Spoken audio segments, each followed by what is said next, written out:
Hello and welcome back to my Pennsylvania Zone 6B garden, where today I'm going to prune up my fruit trees.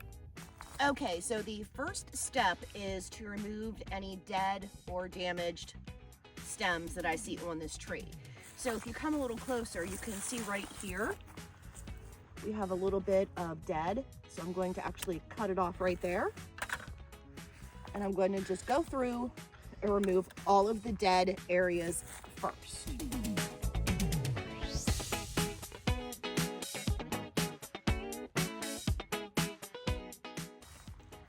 Okay, I'm going to remove this one completely to make room for some aeration in the tree.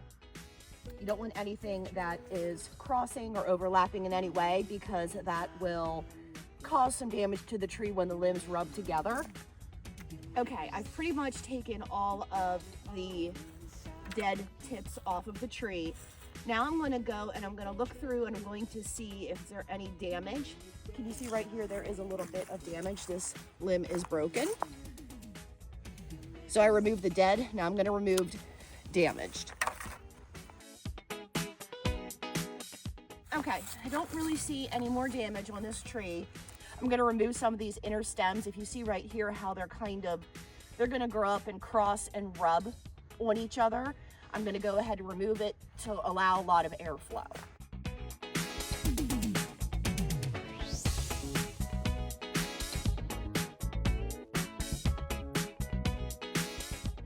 And then finally, what I'm doing is I am looking for any really weak twigs that when they do bear fruit, they'll bend and snap.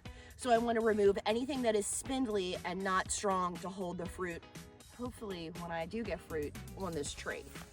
You got it all inside of you. Now I do have a little bit of a decision to make at this point. Do I want to remove these down here, or do I want to allow them to set fruit? And I think because this is a new tree and that I do want to allow a lot of photosynthesis from all the greenery to allow this tree to grow and to really get a good root, I am going to let them go for now, but in future years, I'm probably going to come through and snip these bottom twigs off as well. I'm going to take one more look at this, and then we're going to go and look at the apple tree.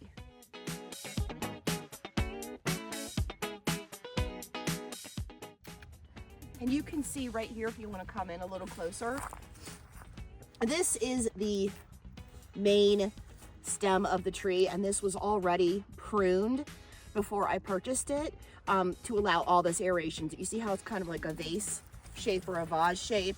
That's what you want. You want it to be very open and airy to allow a lot of airflow around your trees. Let's go look at the apple.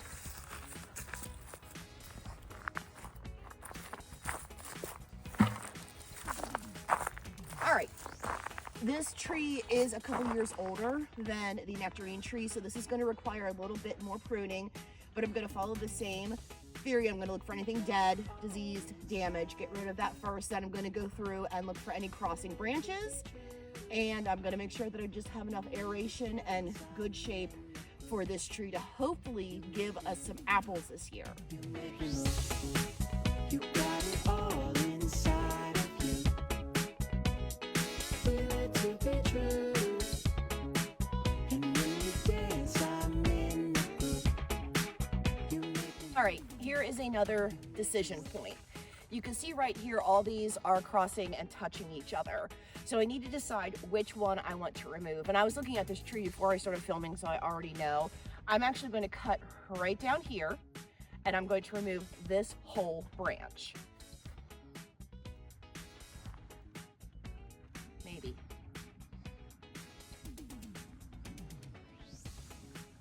Uh-oh. Should have had loppers for this, but that's okay. Oh, okay, that was a lot of work, I'm sure. Oh, husband's laughing. Thanks, husband. Should have used bigger loppers for that, but you can see right here, I do have a nice, pretty clean cut for where I removed that branch, and now I'm not gonna have any touching, especially once I remove these right here. See? Nice, airy, breezy. I'm not gonna have anything rubbing. And when you dance, I'm in the far as the leader goes, if you look right here, this is the leader right here. And you can see that this was pruned years ago, even before I purchased this tree. So this allows the vase-like aeration. I'm just cutting it. There, does that look better? Yeah. The last thing that I want to do is I want to look at the height and kind of the overall canopy of this tree. I don't want to be getting up on a ladder grabbing apples.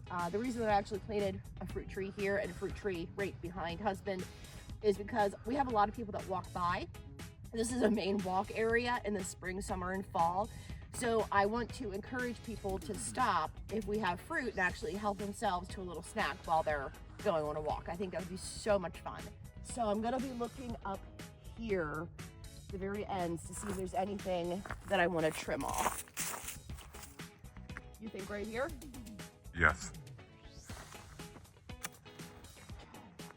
Perfect. And for a couple more interior buds to make sure that things are growing out and not up and in for the most part. See, this one is growing straight up, so if I would let it grow, it would start hitting all of these limbs. We don't want that. So even though I am newer to fruit trees, I do know that you should be a little aggressive to really do a hard prune in the wintertime when it's dormant, and that apparently allows a better fruit set for your tree. I could easily hack on this bad boy all day, but I'm gonna stop, and the next step is going to be using a dormant oil spray to remove any funguses, disease, or any insect eggs that are laying on the tree. I want to do this when there is no wind out, and that is actually pretty difficult for us because we always have a breeze, and we're right before a storm, so we have the calm before the storm. I feel a little bit of a breeze, but hopefully not too bad. You should spray these 3 times in their dormant state. I'm only spraying them once because the wind, the weather has not cooperated, and this is the first time since these trees went dormant that it's calm enough for me to get this done. So this is the spray that I'm using. And I did read the instructions, and this can be used dormant and non-dormant. It just says to shake it up. And now what we do is we saturate the tree with this oil.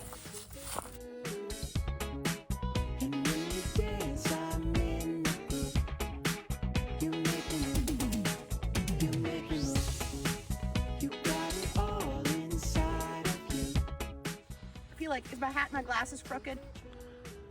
No. Is it straight now? Of course. Are you lying to me? Would I do that? Yes.